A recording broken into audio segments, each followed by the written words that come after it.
Bonjour, aujourd'hui nous allons accueillir 10-30 ensemble à la maison de jeunes Le Petit Parc et je vous laisse le coordinateur présenter sa maison de jeunes. Bonjour, bienvenue à l'ASBL Le Petit Parc. Ici, voilà, c'est un endroit convivial qu'on a mis sur pied pour accueillir les jeunes de nos quartiers, puisque ça fait des années qu'on vit dans le quartier. Moi, j'ai grandi ici. On a déjà mené beaucoup d'activités. Et là, c'était pour permettre un endroit de rencontre pour les parents et les jeunes qui habitent les quartiers, parce que ici, il y a un vide total dans tout le périmètre. Et puis il y a un autre volet, pendant les vacances, il y a beaucoup d'enfants qui ne partent pas en congé.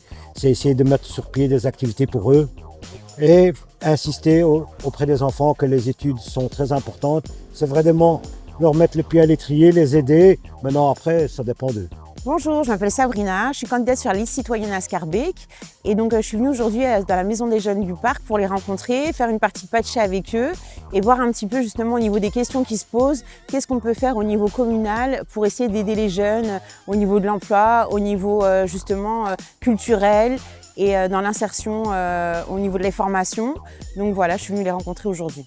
Bonjour, je m'appelle Georges Verzin, je suis conseiller communal à Schaerbeek depuis 1988 et je suis tête de liste pour la liste citoyenne 1030 Ensemble qui rassemble des citoyens, des Schaerbeckois de tous les quartiers, de toutes les origines, de toutes les générations, des jeunes, des gens matures et des personnes âgées pour réussir Schaerbeek ensemble et amener le citoyen directement au cœur de la décision communale, au cœur du conseil communal et si possible dans la future majorité à Schaerbeek. Merci d'avoir répondu à notre invitation. Voilà, on va jouer à un petit jeu qui s'appelle Parche. Avec plaisir. Je ne sais pas si vous connaissez. Non, pas du tout. Ok. Et voilà. Super. Du coup, c'est ça les règles. Ouais. Et le but, c'est d'arriver le plus vite. On est curieux de découvrir ce jeu et peut-être en même temps répondre à toutes les questions que vous avez envie de nous poser. C'est ça aussi. C'est l'occasion. C'est ça. J'ai la première question pour vous. Oui. C'est comment allez-vous engager les jeunes dans la politique locale? Quel rôle peuvent-ils jouer? Précisément. Voilà, un. Puis je passe au suivant. Et donc, la question qui est posée, c'est comment en fait impliquer les jeunes dans la vie politique locale. En fait, ce n'est pas la vie politique locale, mais comment impliquer les jeunes dans la gestion de la cité. Comment fait-on que le conseil communal, que la commune s'intéresse un peu plus aux jeunes? C'est ça la question. Ben, pour qu'on s'intéresse aux jeunes, il faut d'abord leur parler. C'est la première chose à faire. Et donc, ce qui se passe aujourd'hui, c'est qu'il n'y a pas d'endroit à Schaerbeek qui permette aux jeunes de s'exprimer. Donc, il n'y a pas, par exemple, il n'y a pas un véritable conseil de la jeunesse. Et c'est une des propositions que notre liste citoyenne 1030 Ensemble veut mettre au point, c'est de créer un vrai conseil de la jeunesse, avec des représentants des jeunes de tous les quartiers, mais de toutes les maisons de jeunes et des maisons de quartier. À partir, je dirais, grosso modo, de l'âge de 16 ans. Avant 16 ans, je crois qu'ils sont trop jeunes que pour s'intéresser à la vie collective. Et donc, qu'est-ce que ce conseil devrait faire? C'est s'intéresser à toutes les questions que les conseillers communaux et les échevins, le bourgmestre, posent pour gérer la commune. Voilà, pour un jeune comme moi qui est au chômage, qu'est-ce que vous pourriez faire pour m'aider à trouver un emploi? Ben, c'est vrai que le chômage des jeunes, c'est une grosse problématique ici à Bruxelles. Et donc, nous, ce qu'on aimerait à Schaerbeek, en tout cas, c'est d'offrir des opportunités aux jeunes afin de faciliter leur insertion. On sait que moins les jeunes sont diplômés, plus ils auront des difficultés en fait, pour s'insérer au niveau professionnel. Donc, ce serait ça aussi, redonner l'accès à la formation professionnelle. Faire des ponts, des partenariats avec des entreprises pour qu'elles puissent former et prendre des jeunes. Et à la clé, aboutir en fait sur des mises à l'emploi, essayer de promettre en tout cas une embauche à ces jeunes-là. Donc il faut savoir que des fois le souci du travail, c'est pas ce qui résout tout non plus. Il y a beaucoup de jeunes qui ne savent pas non plus quoi faire, qu'est-ce qu'ils ont envie de faire. Donc voilà, ça dépendra aussi de la demande un peu des jeunes pour déterminer leur projet professionnel. Et ça, on peut travailler par le biais d'associations qui sont compétentes dans la matière, faire des liens pour déjà aider à cette détermination du projet professionnel. Moi aussi, j'aurais une petite question. C'est comment inclure les jeunes dans les décisions qui les concernent à Schaerbeek? Voilà, 3. Eh bien, je peux pas sortir, donc je fais 1, 2, 3.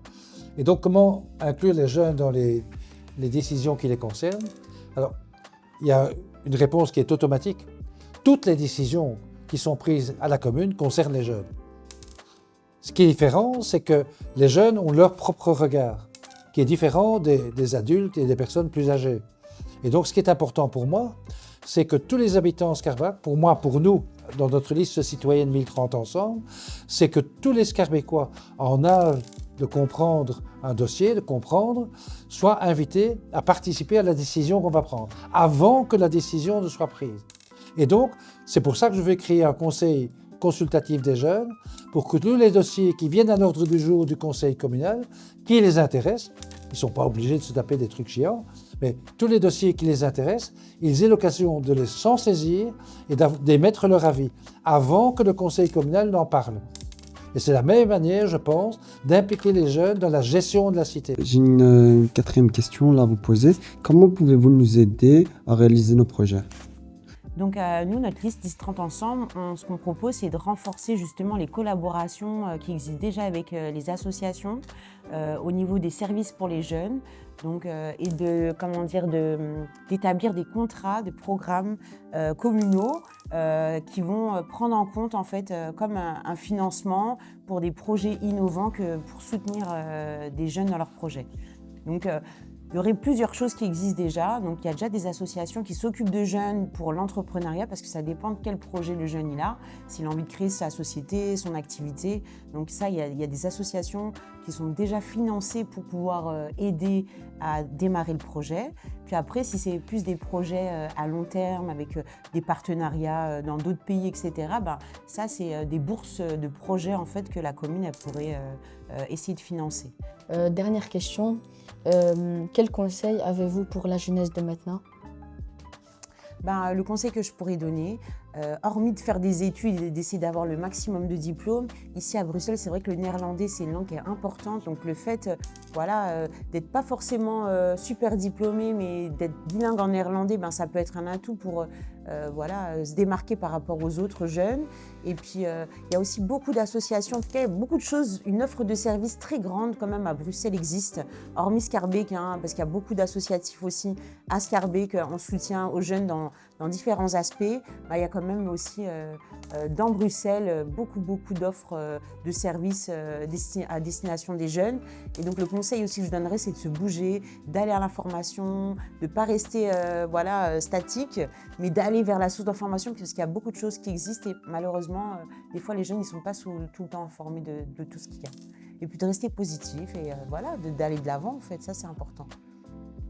Est-ce que vous avez un petit mot pour la fin? Moi, j'ai un message à faire passer aux jeunes Scarbeckois, c'est de dire que d'abord et avant toute chose, ils doivent croire en eux-mêmes, avoir confiance en eux et sur les capacités qu'ils ont de construire leur vie, leur projet de vie. Tout le monde a des capacités, personne n'est nul. Tout le monde a la capacité de construire quelque chose et de faire quelque chose de sa vie.